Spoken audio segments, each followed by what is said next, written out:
This is why I haven't built this wall yet. I knew this was a problem, and I just didn't feel like dealing with it. So now is basically the time to deal with it. I'm gonna have to obviously trim this frame off so it doesn't go up into the rafters. And I'll have to trim part of the door off at an angle, depending on how far over here I want the door to go. But I've got to build this little wall up on top of this door, this pocket door, and then a little wall over here. And get this door in here somehow, some way. I could get a smaller pocket door, but then it would be recessed past the bathtub here. So this is a 32-inch pocket door, I believe, and it comes right to the end of the bathtub. So it kind of has to be that length to start with. That wall has to come out to here. The pocket door then will slide. I'm guessing I can cut probably 3 to 5 inches at an angle on the pocket door, and it won't hurt how it's held on by those wheels. It won't make it too off balance. So I'll probably, this wall that goes out to here, will probably start right here.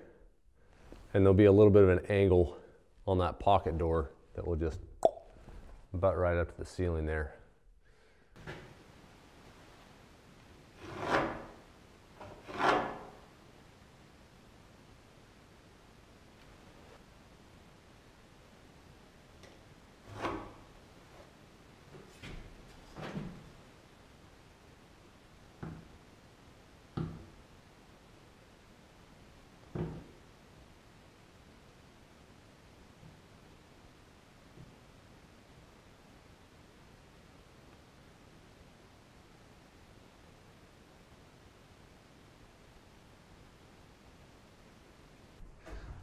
Trip down to the local hardware store. Got this prefab wall right off the shelf. Can you believe that? Fits like a dream too. It's amazing, all the prefab stuff they have now. It's made this house build go so quick and so easy.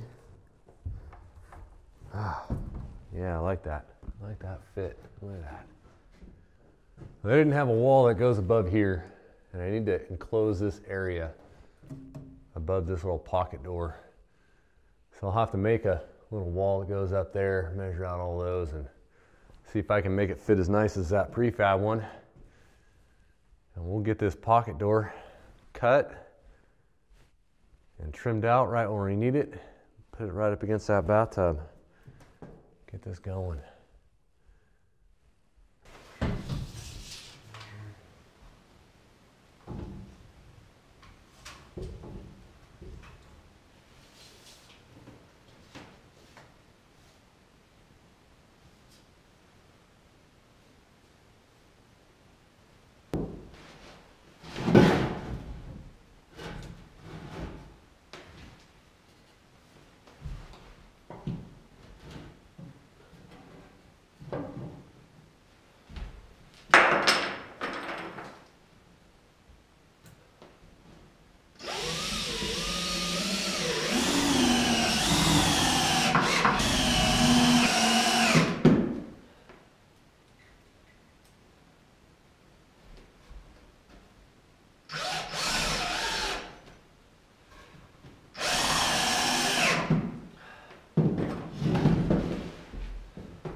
like the way that fits. That fits nice and snug up against some rafters.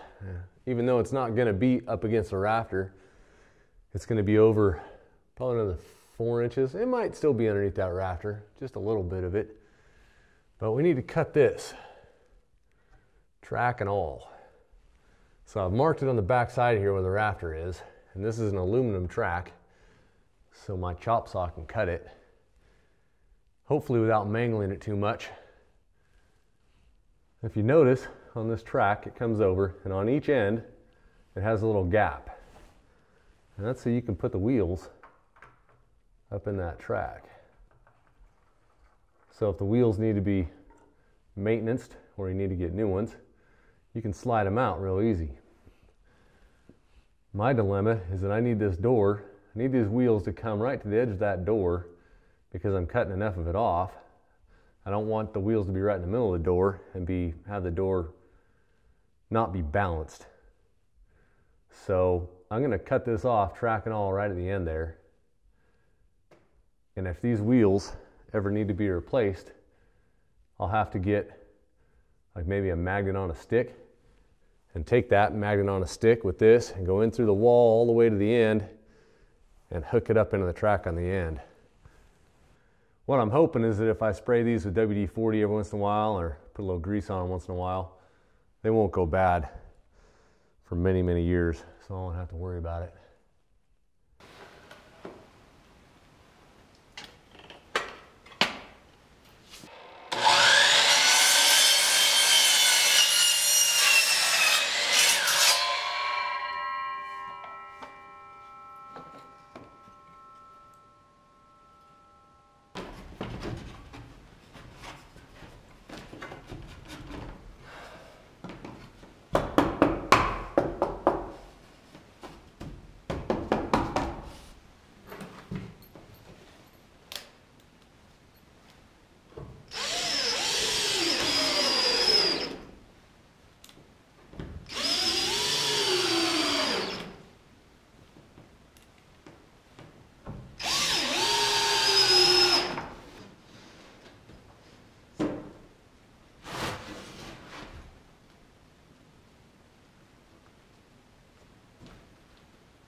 I knew this was a hollow core door when I bought it.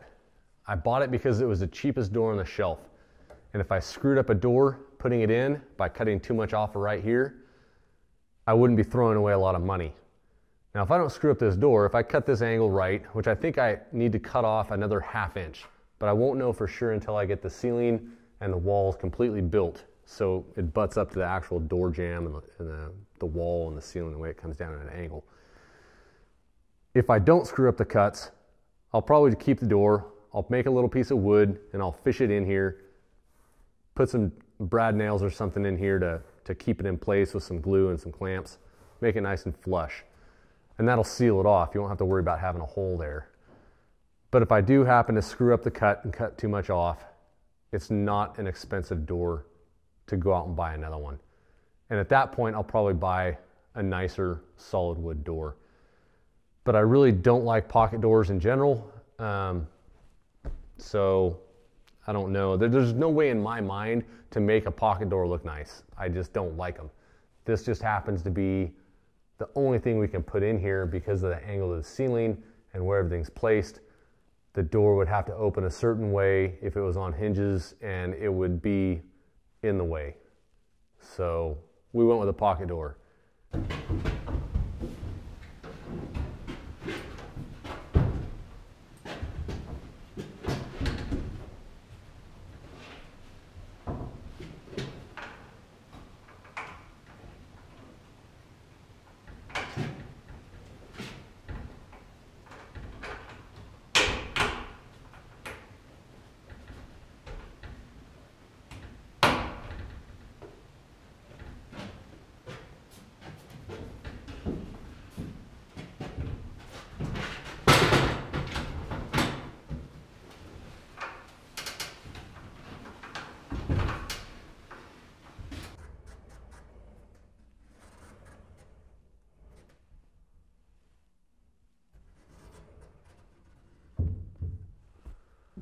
Well, it seems to work all right.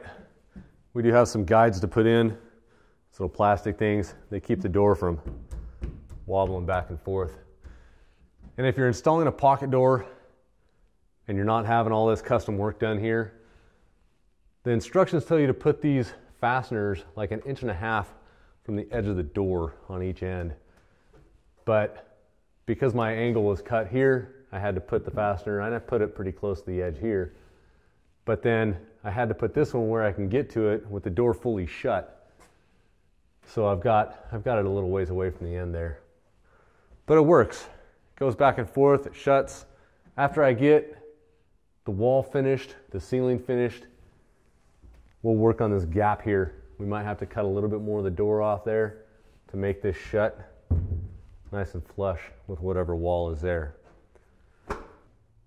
I am sorry if you clicked on this video thinking it was a tutorial on how to put a pocket door in an open space. This one's a little bit more complex, but if you've watched until now, your pocket door is going to go in way easier than this. This was a lot more time consuming, building a couple extra walls, but it got done. Remember guys, until next time, go make something.